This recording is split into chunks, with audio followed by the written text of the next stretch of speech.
Hello and welcome everyone, and thank you for joining us for this APMG webinar. My name is Mark Constable. I'll be your host and moderator, and I'm delighted to be joined by our regular guest presenter, Melanie Franklin. So today's session is a follow-up to our Demystified Agile webinar, which Melanie delivered for us in April, where we looked at the core concepts of Agile, including the techniques, terminology, and practical difficulties of adopting an Agile approach. In this sequel, we'll be delving into a bit more detail on how your ways of working will need to adapt to get maximum value from an Agile approach, including the impact on working as a team, with clients, and with senior management. If you missed the first session, don't worry, there'll be plenty of useful insights in this session on its own. And before I hand over to Melanie, bear with me while I quickly cover the usual housekeeping. So first point is we are recording the session, and everyone that's registered will receive a follow-up email from us soon after the webinar once we've got the recording online, and we'll share the slides as well. Secondly, you've got an option to submit questions, so you should see an option in your control panel. So feel free to submit those as we go, and we'll be rounding those up towards the end of the session and try and answer as many as we can. And last but not least, we welcome any feedback on our webinars, because that's always useful for planning and delivering webinars in the future. So anything submitted is gratefully received. Okay, that's all from me until we come to questions. So welcome, Melanie, and over to you.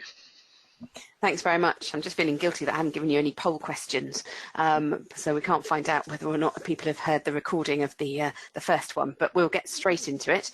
I want to talk about the impact of Agile. I think that every session I run with all of my clients, and it doesn't seem to matter what industry, what country they're in, Agile, as many of us keep saying, is a cultural change, and it does have quite a sizable impact on how an organisation works.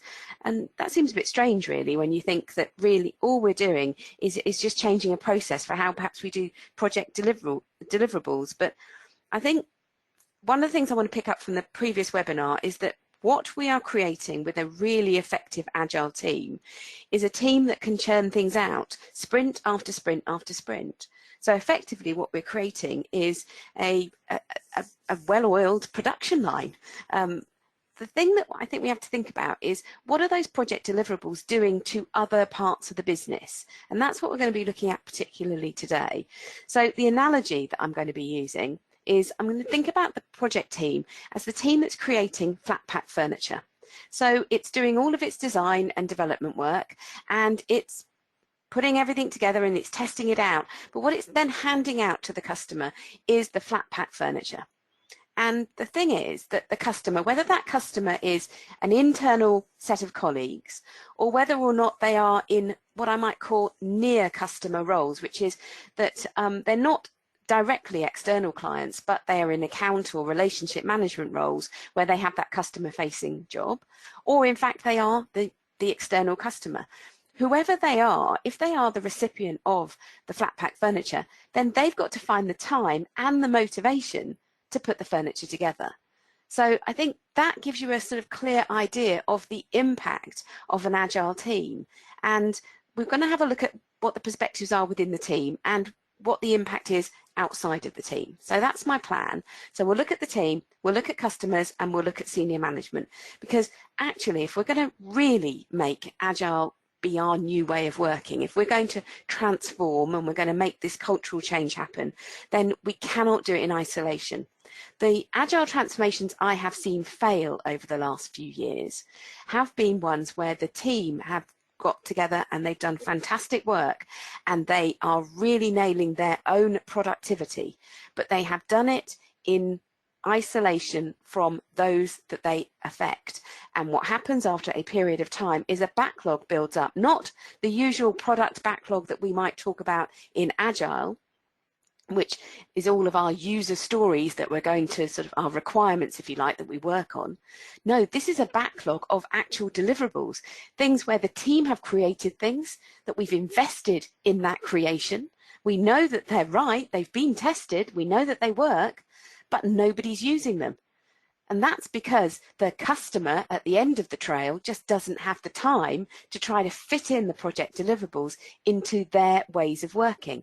Because, of course, every time something comes out of a sprint as usable, it is triggering change. It's triggering that transition from old ways to new ways of working. That doesn't happen overnight, and it often takes longer than the next sprint. So you can see already that if you've got every couple of weeks some stuff coming out of the project team, it doesn't take long for the business to sort of run far behind. It's almost like watching somebody run sort of up a down escalator, and they just get to a point where they say, no, no more. And where I come in often is where a senior executive has just put their foot down and said, stop.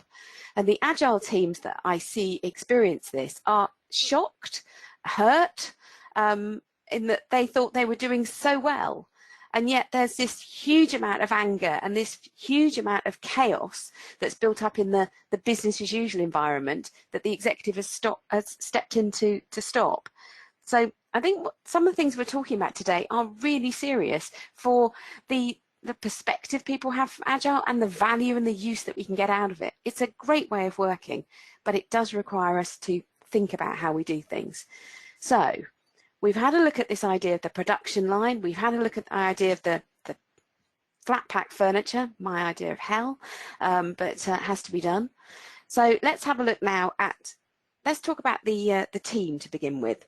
And I think the first thing to think about is who is in the team, because of course Agile is a collaboration between those who have the technical skills, shall we say the more traditional project team members, the ones that are dedicated to the project.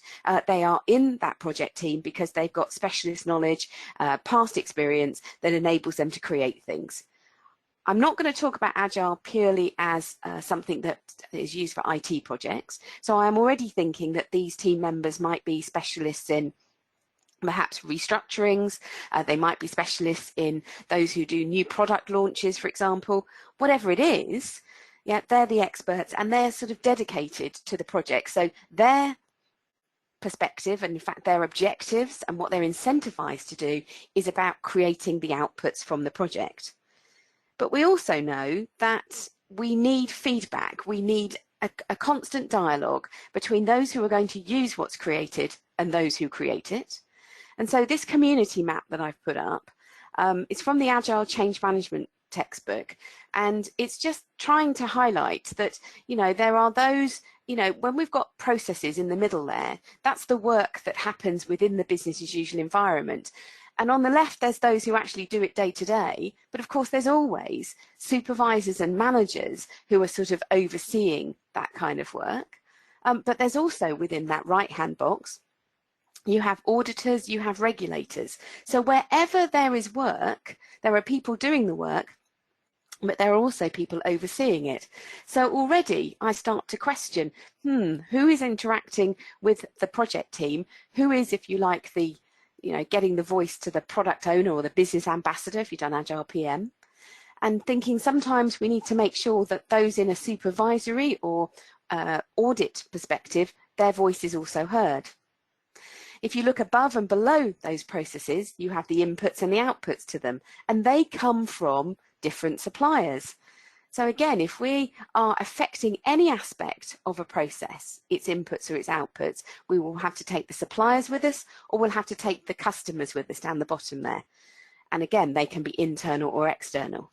So it's a very simple diagram, but hopefully it gets you thinking that there is the core project team, but then there's also these others that we need to go to for almost an ad hoc perspective, that we might need their specialist understanding. So already, Agile has an impact because the team is wider than just those in the project, and that collaborative effect is something that we have to explore and get right.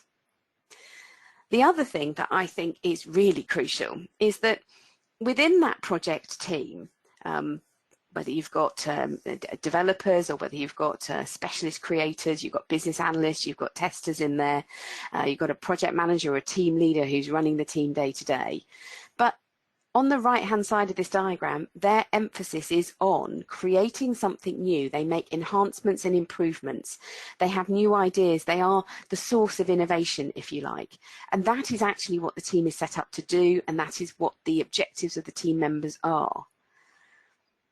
But we need to consider that those that I've just been talking about, whose voice we need to hear, who we need to bounce ideas off of, well, they have a different perspective and they are incentivized in a different way, because actually they are held to account by the key performance indicators for the business itself. Whatever your organization does, I've just been on the phone with the Virgin TV people, and they are incentivized clearly to sell me more and more of a satellite TV package. So that's the key thing that's in the forefront of their mind. And if we change any aspect of the booking system that they use, all they're really interested in is, yes, but does it enable me to spend more time talking to the customer and being more successful in actually selling things to the customer? So we should never lose sight of the fact that actually there are two different perspectives, two different views of the world, and two different energies that are happening. So again, Agile on its own, you end up with this fantastic production line, but if it's not relevant to how people are going to use those project deliverables, if we're not talking their language and thinking about how it slots into what they actually do, I think we get into a little bit of trouble. So it's about being upfront about these kinds of priorities. And I don't just want to talk about how Agile affects us. I do want to talk about some of the practical things that I found actually help. I know this sounds really stupid, but how often do we get project team members who actually are very sort of open about who does what in the team? So I've just put a very simple sort of who does what chart in front of us. I've had great success with getting my team members, not all of whom are big sharers, if you like, but actually starting to sort of just be able to describe to others and to sort of say, I am your main contact for this, and if somebody else is away, I can provide help with this. It works really well for the business to understand who's in the project team, because sometimes you get your team and it's, oh, they're the project team over there, and because they are sort of like one mass of people, it's very hard sometimes to find your way in to know who to talk to. So I think just being explicit about this, and what I get my teams to do is put this up on the wall so that people have got names, you know, names and pictures sometimes of the person, but who is the main contact for whatever of the sort of subjects or expertise that's being dealt with, so that people know who to go to. And of course, the flip side is that this works very well if you can do this with the business, your colleagues as well. So the project team get the benefit of saying, well, if I have a problem with this, or if I have a question on this aspect of how you do your work, who is going to be my main contact? So it's just human interaction, really. It's just trying to be sensible, but recognizing that Agile at its core is a collaborative way of working so that we don't end up with a them and us situation. So using little techniques like this might be a good way of sort of avoiding the them and us situation. So I think taking everybody together on the Agile journey and making sure that there is a sort of an understanding of what really happens, I think is absolutely crucial. There's one thing I do want to talk about here as well, which is for the business, one of the things that they perhaps struggle with is, well, how are they going to sort of put the flat pack furniture together, if you like? And we're going to have a look at when are they going to do that as well. So this might be for your ultimate customer or your internal sort of colleagues' customers. But one of the things I think is really important is that the project team who do the work and who really know what's going on, they've got an understanding of, well, how did we end up with these project deliverables? Or why have we got these features but not these ones? You know, all the basic information about the fact that you're Moscowing your work all of the time, and decisions are being taken within the team all the time about things that are perhaps could-haves that are being left out.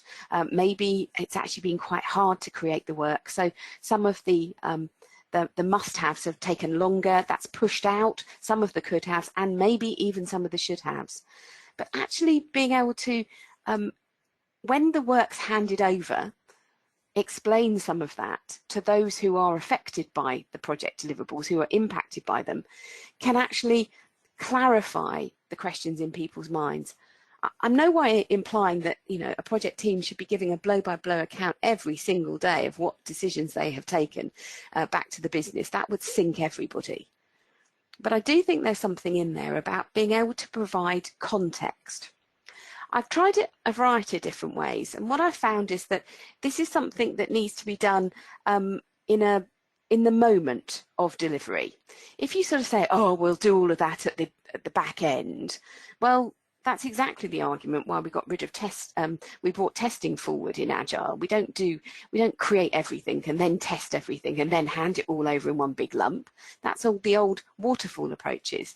So I think we can apply, as much as we do to anything else, that sort of incremental approach to how the project team hand over really valuable and useful information. Where I've left it too late in the project life cycle, it makes it harder for the project team to remember some of the information, and usually their minds are caught up in the project that they're going to go on to next, to be fair.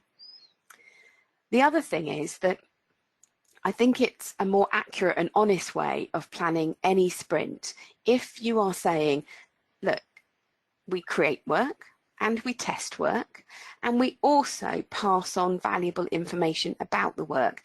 You could see on the left-hand side that any of these things are, you could call them training aids, you could call them a support package, but I think they are valuable pieces of work. Well, certainly on the customer or business side, they are very valuable pieces of work. So if they're valuable, why aren't we treating them as requirements, just like we treat everything else? So I think that there has to be something here where the team are recognising that they do have a role to play in this. Actually, it is explicit in the requirements for the role in the Agile PM qualification that APMG does. And that's one of the reasons I like it, because I think those roles are very well fleshed out. So if the team recognise that this is their responsibility. So let's encourage team members to create user stories around any and all of these support packages or training aids, and make sure that these are then put into the backlog or the prioritised requirements list, and that they are Moscowed just like everything else, but making sure that at least one thing that explains what on earth's been delivered is actually a must-have from the end of every sprint.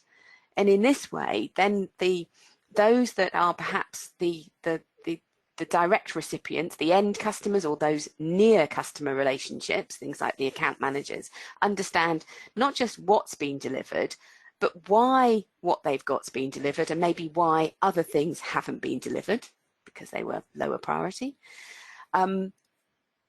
Why it's being delivered at this point in time. So when it's being delivered, where, you know, how, in what format, how is it supposed to be used, who is supposed to be dealing with it, who's supposed to be using it. As much as possible, we want to try and get some of those answers out, because that's actually what those who are impacted really care about.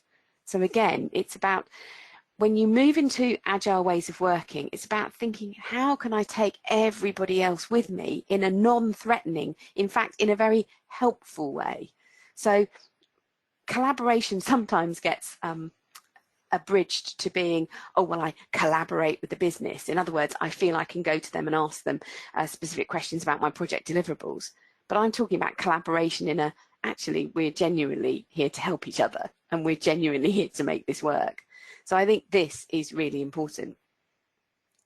I think there's something else that has to be considered when we talk about the when, is that if we don't want to end up with the situation where we've got this sort of backlog of things that the business aren't using because they just don't have the time, one of the inputs to creating the delivery plan, now I'm going to put a delivery plan up in front of us so everybody knows what I'm talking about, which is, you know, how we plan to deliver things in Agile. So we have sprints, maybe every couple of weeks we're doing something. We group those together into maybe an increment, a larger sort of deliverable, a bit like what used to be in managing successful programs. We used to divide up a program into tranches. I always think of increments like that. And then you've got the actual sort of pieces of work underneath. But the reason I wanted to put this diagram up is that I think that when we are delivering things to the business, one of the things that the project team needs to take on, and I don't see much evidence of this, it's about being business savvy, it's about commercial awareness, is to ask questions about, in the business, when are there sort of no-go periods? There's always busy periods in the business. It might be that it's coming up to the financial year end and no one in finance has time to do anything other than just get through all of the legal requirements for reporting, statutory reporting around the financial year end. I was working with a car firm recently, and twice a year in the United Kingdom, they see a very big spike in car sales. So their entire dealer network do not want to be the recipient of changes during those periods in the spring and in the autumn. That would be a really bad idea. Every industry and every organisation has periods when they are so busy that actually delivering things at that point would just be unhelpful. So I think that's something else, along with this sort of support package, having a think about, yes, but when are we delivering things? And how does that fit in with how the business are actually structuring things? So I'm zipping through these because I'm hoping this time that we'll have plenty of time for questions, because we've done this before where we sort of I talk and we don't have all the time for questions. So hopefully I'm sort of coming up with some of the really important stuff. So we've had a look at the community map, who's in the team. We've had a look at the idea of the different perspectives that the team has, from run the business and change the business, if you like. We've had a look on a chart that will maybe indicate who does what within the project team, who does what within the business. And then we're also thinking about the team, thinking about its customers and thinking how can we provide training packages or support, and when do we deliver products to make everybody happy. So the last sort of group I really want to talk about is the impact on senior management. And I think that if we're not careful, if we're not winning this argument, then any agile implementation that we do is just not really going to land, because ultimately senior managers will start to get very nervous. I've put the Gantt chart up there at the top. You might think that's odd in an agile presentation, but I just wanted to remind ourselves some of the things that from a senior management perspective that they're losing when we move to a more agile approach. Now, that Gantt chart might look very old-fashioned, but what happens in a more waterfall approach is that we gather the requirements up front. We identify how those requirements are working together, and we break down all the activities needed to create them, and we're trying to get to the go live date in the shortest possible time. So we might use this idea of critical path analysis, but the whole point is that we've worked out every activity needed to create the whole package. Now, for those of us who've been doing project management for a very long time, we all recognise, don't we, that actually the further out I go on that plan, probably the bigger the lie I'm telling, because everything's guesswork and I'm never going to be that good at guessing things. So I've put together a plan of hope, if you like. Sometimes it's a little bit fantastical, but I hope that that's how it's going to work. And inevitably what tends to happen is that that go live date moves out a little bit. But when it comes to senior management, a Gantt chart looks like a very solid, very reliable control document, because what is laid out from end to end is every activity that's going to happen. So if I'm going into senior management saying, can I have $500,000 for this particular project? Well, I'm actually got a Gantt chart that shows them what I'm going to be spending my money on. It's a blow-by-blow account that makes them feel completely reassured. It's a really fantastic tracking document for them. And I think sometimes this is where the blockage comes with Agile, because they are losing that. We replace it with a delivery plan that sometimes has a little problem in that what it shows me is the production line. It shows me that there'll be things coming out sprint after sprint after sprint, but it doesn't necessarily have an end point. What we've got to look at is saying, okay, give me 6 months and I will give you this kind of solution. I will solve your problem. I'm not exactly sure what all the elements of that solution will be, but we've talked, we understand what your problem is, what success looks like for you, and that is the end point. Having listened to you, we've worked out collaboratively that this is the problem that you want solved in the business. This is the amount of money that you're prepared to spend in getting a solution, and this is how long you feel you can wait for that solution. So there's a whole different questioning that has to happen between the team and senior management, because in a Gantt chart, the project team are more encouraged to work out the blow-by-blow account and then go to senior management and say, this is how long it will take, this is how much it will cost. In Agile, we have to have that conversation up front with senior management, and we have to use that as our constraint upon which we can create the delivery plan. Now, in my experience, when I'm called in, one of the things I see is that the team haven't had those conversations. So what they've done is they've created themselves a plan of a rolling program of deliverables, but they haven't actually gone and said, well, what does success look like to the senior managers? And therefore, where's the end point of this particular initiative? So that's, I think, one of the crucial things, recognizing that in the eyes of many in the C-suite, Agile is quite intimidating, and it's actually giving them less. They think it's giving them less than what they've had before. It doesn't look like it's under as much control. So I think one of the really important conversations that we have to have with senior management is an explanation of what are all the controls that Agile offers. So you can see here, I've put in daily stand-ups, I've put in there's going to be retrospectives at the end of every sprint. We review what's been created at the end of every sprint. We should be using things like the completed product backlog, as a release note almost to senior management. But we should also be pointing out that as work is created, it's also being tested, so that they can, if they want to, they can see that things have actually passed or indeed not passed their tests. They can attend demonstrations or walkthroughs that we're doing with the business. So I think there are a lot of controls within Agile. I just think that we need to be more explicit with the C-suite in saying, you are getting this, it is under control. What we might not be doing is giving you a written report of who's doing what. So, you know, as a project manager, how many times have I used to sit there writing down as almost like a blow-by-blow account of who was doing what, which worked very well, by the way, when we had the Gantt chart, and I could almost tick things off. But now we have things like burn down charts within the sprint. We have, I can get some kind of record at the end of every sprint about what's been delivered and what hasn't been delivered. I can actually offer my senior managers fantastic quality of data, because Agile moves us into reporting on what's been achieved, not what's been done. So we're moving away from almost a commentary on the activities that the team have undertaken. Now we can move it into a commentary on what's actually been achieved. So I think the data is actually far better for senior managers than it has been in the past in the more waterfall approaches, but that's not necessarily their perspective. So we perhaps need to take them on that journey and have a think about how we work with them on that.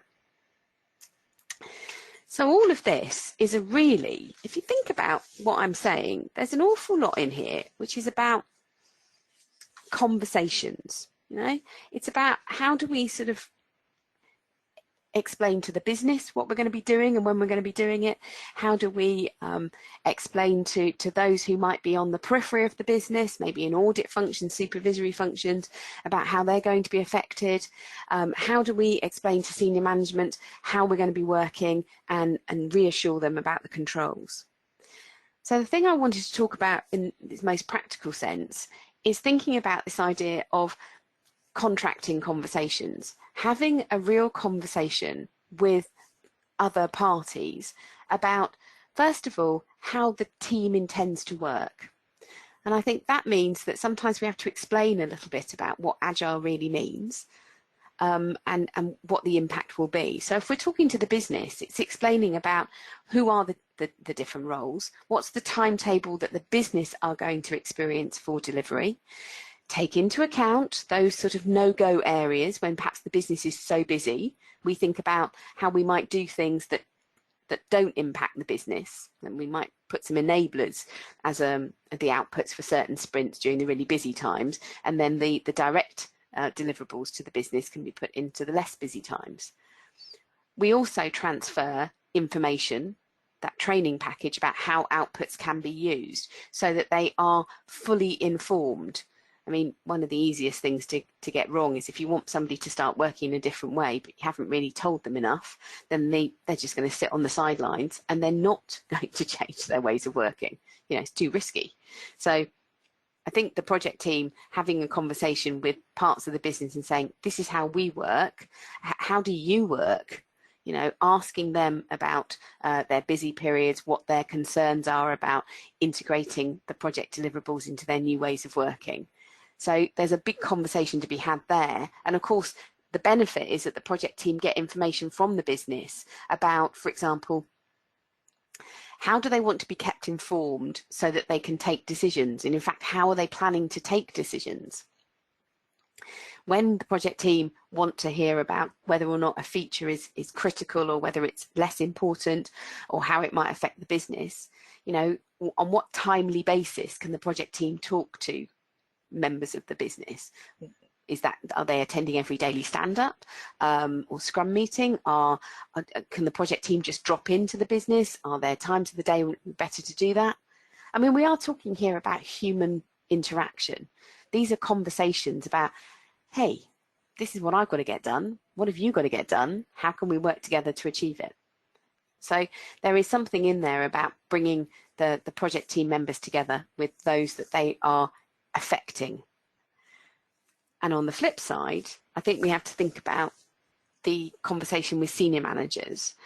One of the things that we need from senior managers is perhaps information about how the project fits with a wider context. It might be how it fits with the strategic objectives, or how the project sits with the portfolio that the organization already has.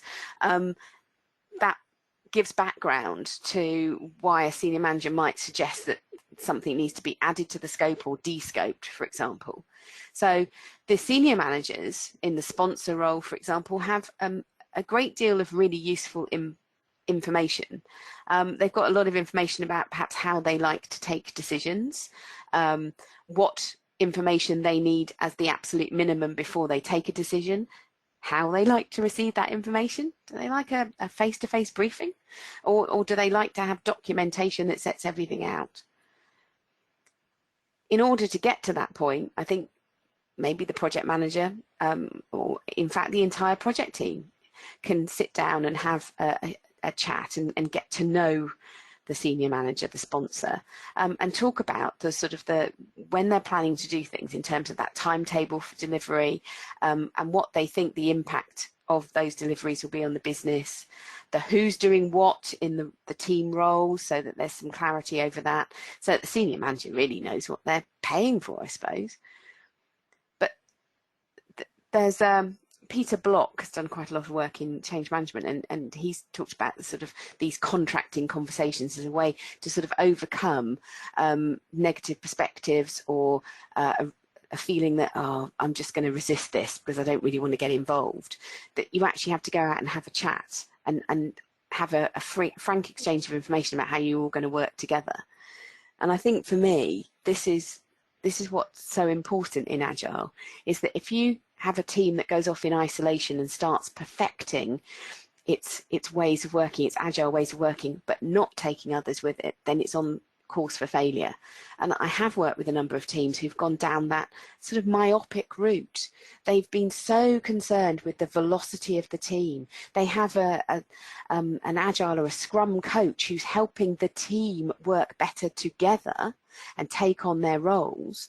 But again, the coach has too much of an internal focus, and they're not talking about taking others with them.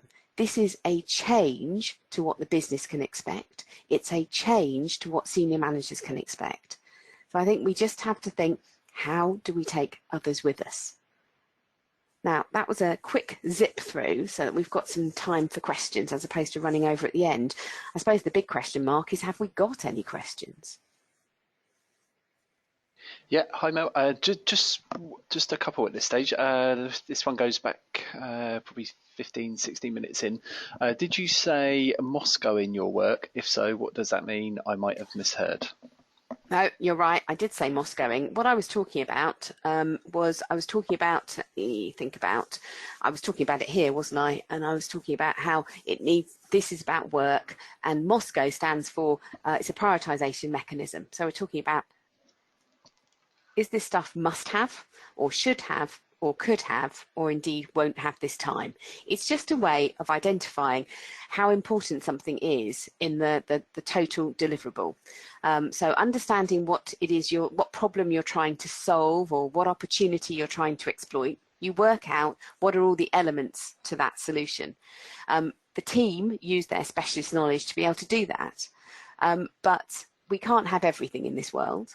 The team has to work to a certain amount of time. So this is where the delivery plan becomes very important, because they're saying, right, by the end of the first sprint, which is maybe a couple of weeks in duration, we will have created this thing.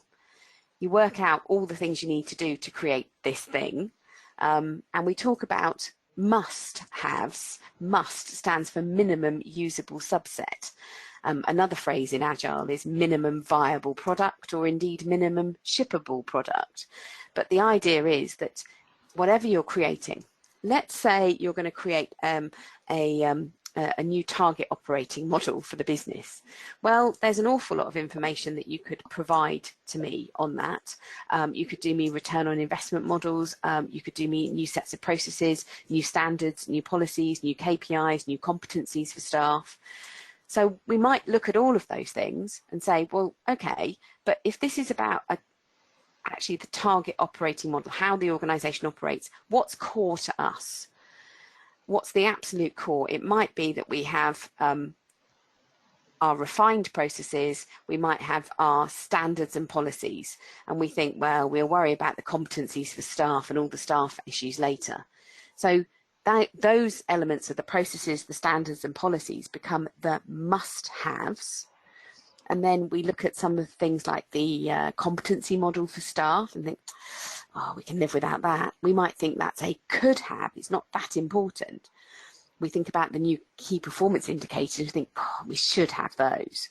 So it's a way of starting to identify what are the crucial pieces of work that we cannot live without. The should-haves are exactly that. We should include them, but if we absolutely run out of time, we're not going to extend the sprint. We've said 2 weeks, we're going to deliver something in 2 weeks. So we might leave out things that are not must-haves. So Moscowing is just that way of coming down and saying, we're going to hit our deadlines in Agile. Whatever else happens, we are promising that we will give you something workable at the end of a sprint or indeed an increment. And how I guarantee that is by saying, do you know what? Some of these things are going to be must-haves, but I'm not going to overstuff the sprint. Maybe about 2/3 of the work are going to be must-haves. The other third is shoulds and coulds. And if the must-haves go exactly according to plan, that's fantastic. I'll get on with the shoulds and I'll get on with the coulds. But if the must-haves take a bit too long to get done, then we'll probably have to drop off some of the could-haves and use that time to finish the must-haves instead. Hopefully, we'll still have enough time for some of the should-haves, but it's a way of sort of being able to filter what you're doing so that you know that you can almost guarantee that you will definitely deliver at least the minimum. Hopefully it comes with a bit more than that, but you always deliver at least the minimum. Okay, thanks, Mel. It's very quiet on the questions panel today, but got a couple more. So senior management, in addition to wanting certainty of scope and deliverables, also want certainty on costs. Do you have any suggestions on how to discuss this? This came up yesterday. I was running a workshop and it was a big issue. It's why I used the $500,000 example, because it was the one we were talking about yesterday. And I think what we did yesterday in the workshop was we did a lot of work on start with the end in mind. So you have to sort of say to the senior management, we have to explore, and we might have to workshop quite a lot before we get anywhere near the delivery plan. We have to workshop so everybody's on the same page with, right, okay, what is it that we're trying to solve here? How big a problem is this for the organisation? Who does it affect? Does it stop us with creating more revenue? Does it stop us servicing our customers? So we sort of start to talk about what is it that you're trying to fix? And what would good look like? So you might start to talk about we're expecting to fix this. We want to launch a new product because we're worried about customers being picked off by our competitors. And we also think that that will help retain our existing customers because they've got yet another product that they can come to us for. So that sounds like a really good idea. Now, while we're delivering this new product, what we want to do is we want to improve the way that we deliver it to customers. So we want to change some of our sales processes, and we want to change some of our customer services processes. So you start to talk about what great looks like and the reasons behind it. So we want to see a revenue increase because we are going to deliver this new product to a customer, but we're also doing some cost savings because we're going to improve how we sell to them, how we provide customer service to them. So we've got some cost savings, we've got some revenue improvement. And we also think that some of the benefits there are going to be about the PR from customers who are going, oh, another great product. And the retention of those customers. So customer satisfaction should improve, customer retention should improve, and in fact, customer recommendations should improve. So we can get really excited about the fact that if we can get this new product out the door to customers, then this will solve a lot of our problems. By having that big conversation up front, what we're getting people excited about is these are the benefits. This is what we're going to be delivering for you. How much do you want to spend in order to achieve these financial benefits and non-financial, but still very valuable benefits? The only person ultimately who can make that call is the sponsor. But it's one of the key things that we need to do up front so that we've got that constraint within which we can work. Because then we can say, right, whatever you set as the budget, that forms the base of the business case. So in Agile, just like in Waterfall or Prince 2 style projects, we still need the business case. The only difference is that I am not setting out every single requirement up front. What I'm concentrating on in Agile is the bigger picture, which says this is the ultimate destination. So we're creating a vision of what it is we're going to sort of deliver or change. What is that problem we're trying to solve? And then working out what all the benefits are. But what we're holding back on is a blow-by-blow account of every single requirement. Whereas in a waterfall style, I would create my business case based on these are all the requirements you're going to get. Now, this does come to a big problem. When you look at a business case, which lays out every single thing that you're going to get, just like if anyone was going shopping, if you can see a shopping list and somebody's written out underneath the shopping list what the budget is for that shopping, but you can think, oh, that's a lot of money. But then you look at the shopping list and you think, yeah, there's lots on there and all these things are things I want. That's great. Okay, I'm going to give them the money to go shopping. Of course, what we've got is we've still got the business case in Agile, but it's in a very different style, because actually what people are sort of saying, shall I give them the money or not, is that they don't have that list of all the requirements. They don't have the shopping list. What they have is all of those benefits that they are expecting to receive, the upside of doing the project, and they have to make a decision, do I want to pay for those anticipated benefits? So you can see how it feels a little less certain. And the way to overcome that uncertainty is to workshop with senior managers exactly what those benefits are, and to also include in there indicators of how you will track and measure that the project's on course to deliver those benefits.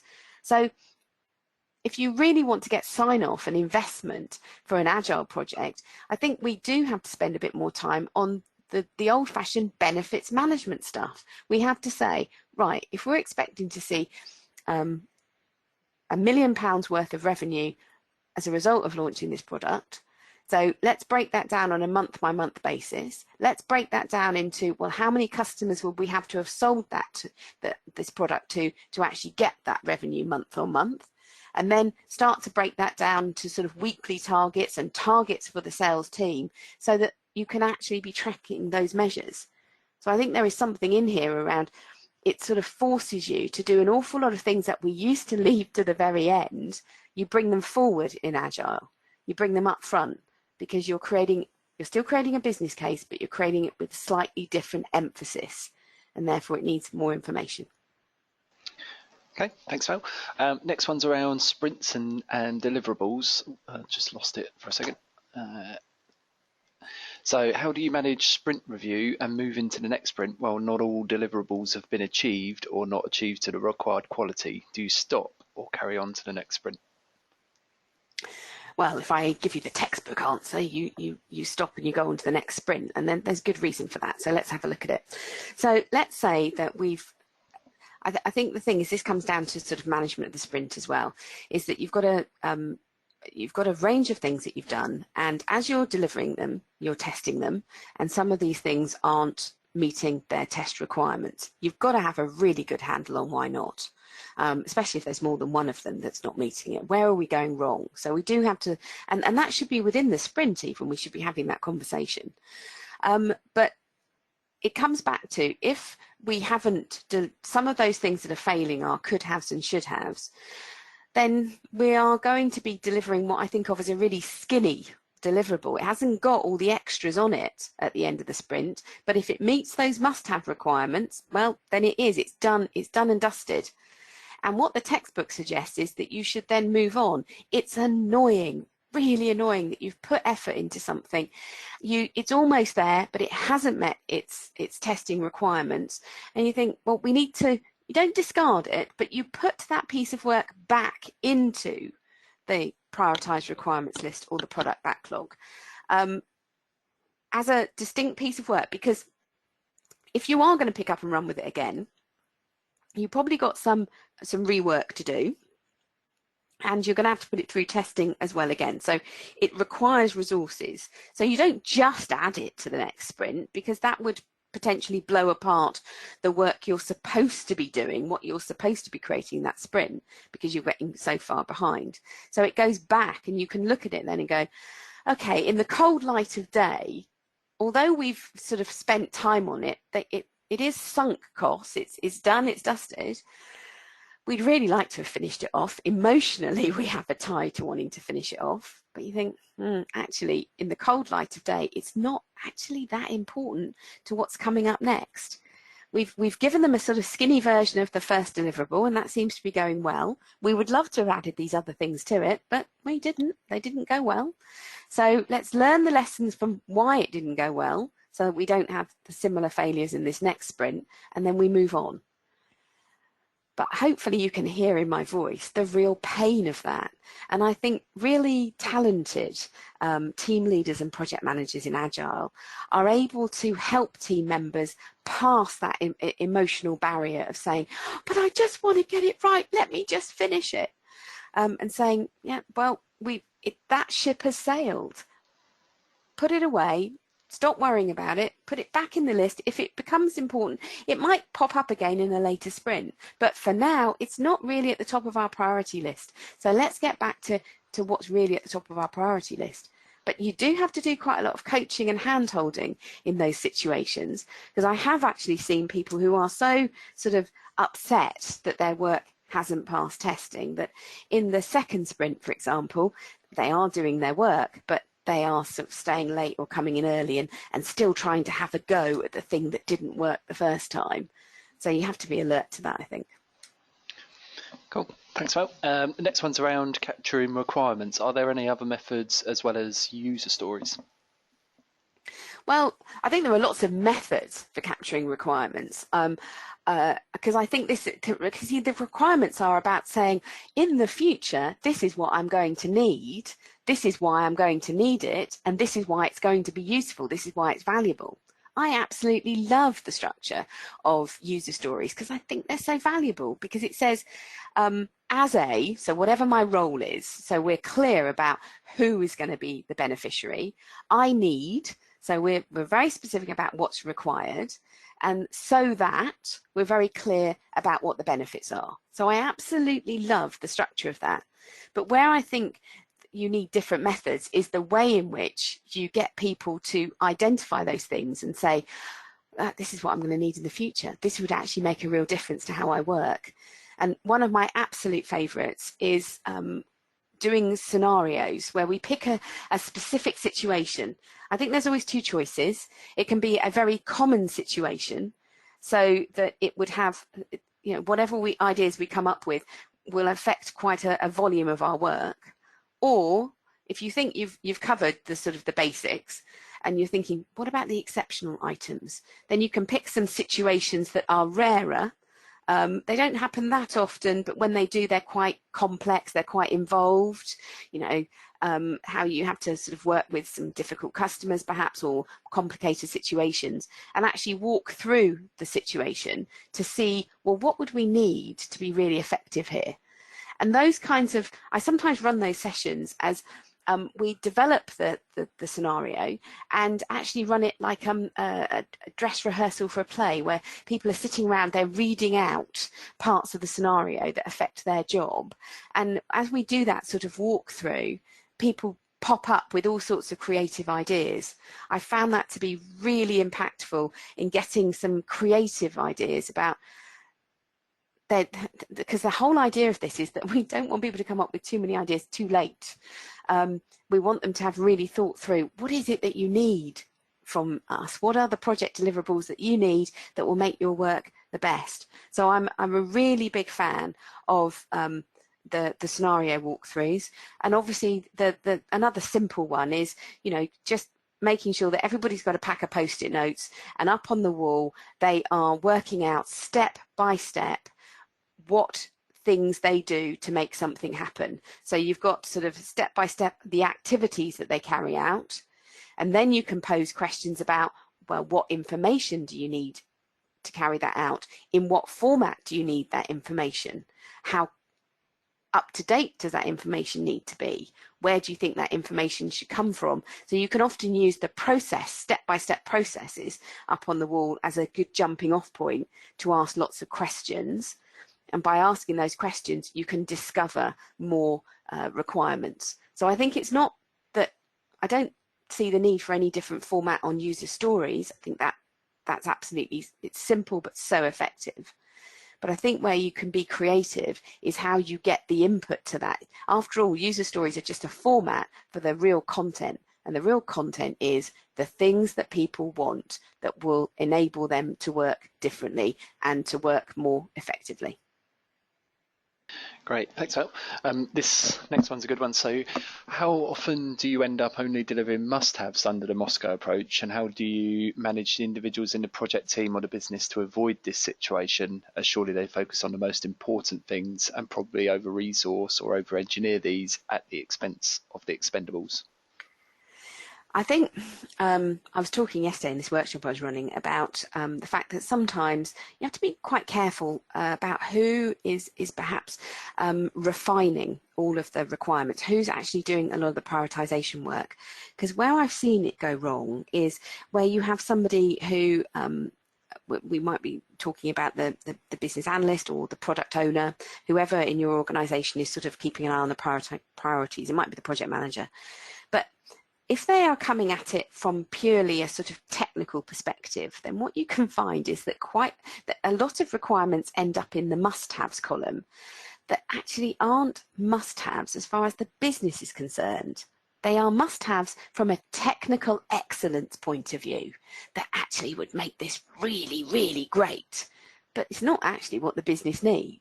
And I think if you are to police, for want of a better word, your requirements really effectively, and I think what you need to look at is who is really debating those priorities and making sure that there is a good spread between those who desire technical excellence and those who desire from the business a sort of pragmatic, commercially viable answer. And often that commercially viable answer might not have all of the fiddly bits on it that technical excellence would demand. So I think it's about making sure that when you're prioritizing the work, you're perhaps getting that balance. But I've certainly seen teams who have overstuffed their work in the must-haves with lots on the technical excellence, which in the cold light of day, really the business didn't need, or in fact didn't need and didn't understand. So I think you have to be alert to that. I think the other thing that is so important is that within any sort of frame, that you are thinking about 2/3 of your time is on the must-haves, and then everything else can be slotted in after that. But you do have to bring those must-haves front and center. So when the team is starting a sprint and they are sort of sharing out work amongst themselves, just make sure that they are putting the must-haves first, and that they've got a plan where they are planning to deliver everything. Because if they leave off the shoulds and the coulds, then the must-haves will automatically expand to fill the whole of the sprint. And that's not good practice, because what if they go over that time? So make sure that they are sort of only the first sort of 65% of the sprint is on the must-haves. So they've got that contingency at the back end. And so make sure that they are bringing those forward front and center, and that's the work that they're getting done. So I think you just have to be quite rigorous. Cool, thanks, Phil. Try and fit in 2 more questions, I think. So next one, how would you manage maintaining senior management interest and belief in the Agile framework when a product you're required to build is so big and complex and functionalities delivered in sprints, but it's not usable until all the individual modules are completed? Yeah, I feel your pain. I think it is about talking about achievements, even though they are perhaps opaque as far as the business is concerned. Talk about what they contribute, if they are behind the scenes technical enablers, and as you say, you're not actually going to see any usable solution maybe until the end of an increment, which might be sort of 3-4 months away. Then do keep talking about your achievements, but talk about them in a very specific way. Talk about what they are able to do, what they have enabled as the next thing to be created. Just keep that picture of the fact that we are actually moving through, and that we've got this creation going, that we've got things that we did not have before. And do try to explain how, if any of these are reusable by any other projects, how you've created things that are of value. So if you can't talk about value in terms of direct impact on the customer base, talk about value in terms of, well, we didn't have this before and we thought this was going to be quite complicated, and we're pleased to say that it's been resolved and it's now in place, so we have got something. It's almost as if you are building up the foundations of a fantastic house, and nobody gets excited, do they, until you actually put the fantastic furniture in and move in. But actually keep showing pictures of what you've created. Using that house analogy, what can keep any of us, because we're human, excited about something, is those comparison pictures. So if you've built sort of 3 bricks worth of the whole wall around your house in the last week, you take a picture of that, but then you can show me another 3 sort of rows of bricks around the following sprint, and then you can show me that you've actually started to put the window frames in. That those comparison pictures, they actually tell a story, they are a journey. And I think anybody who's human can get excited by the fact that you are clearly moving along that journey. So I think it's maybe the way you put some of that information across, but you do need to still, don't have them hidden. Don't pretend that don't ignore them because you think, well, the sponsor will never understand what it is we've created. Yeah, I do agree that they might not understand the full value, but you can show progression. You can show you've created stuff. And those comparison pictures, in whatever way you can create those visuals, is actually really helpful. Great, thanks, Phil. And one final one to finish on, which I think is a good one to finish on, actually. Are there particular organisations that adopt Agile very well, and which ones are much more resistant to it? Any particular sectors, industries? I'm not sure it's about sectors. I think it's about culture, to be honest. Although So sometimes the sector, if it's something that's a long established business that has been slow to change, they are going to find it harder.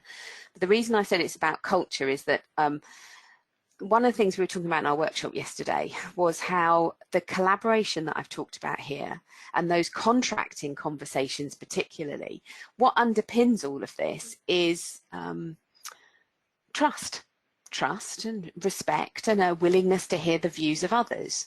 It's all of those sort of things. And if you are working in a culture which is incredibly hierarchical, and there is an expectation that there's a governance panel and there's a steering committee, and that things will be escalated through those, and that decisions are taken based on seniority and not on expertise, then you are going to find the Agile journey much harder, because all of that outside of any Agile team, there are all those hoops still to jump through.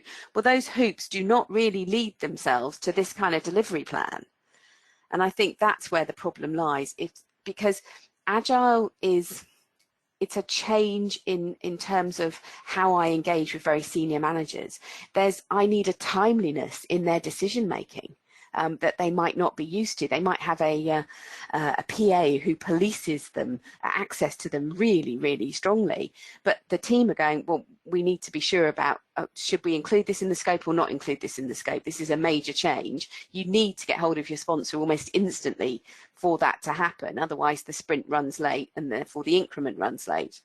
And I think in those very traditional hierarchical organizations where even the way in which your office is organized, where those guys are sat behind closed doors and there's a sort of, almost an intimidation as you sort of walk up to their very large offices with the big tables in it, and you have to walk across a long floor to actually get to their desk. If there's that sort of hierarchical, almost intimidation going on, then it makes it much harder to do that in the moment collaboration, which makes deliver on time one of the things that we must make happen in Agile.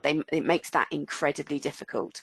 So I'm not sure it's about industry. I'm not sure it's about country. I think it's about the level of hierarchical and what we might call very old-fashioned seniority type decision making, not decision making based on expertise.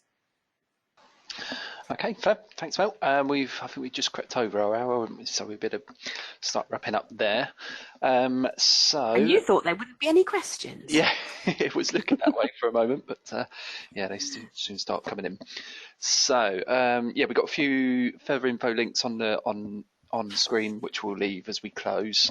And just a reminder that we'll send a follow-up email, and that will have a link to the recording and also the slides as well. So do look out for that either later today. Well, I've got a paper that we'll put out, won't we, yes, along with the recording, so that'll be fine. And if anybody wants to get hold of me via LinkedIn because they've got more questions, I'm quite happy to connect with you. And I've also got more resources that I can share with you. So blogs I've written and articles and perspectives that I've taken. So very happy to share my experiences.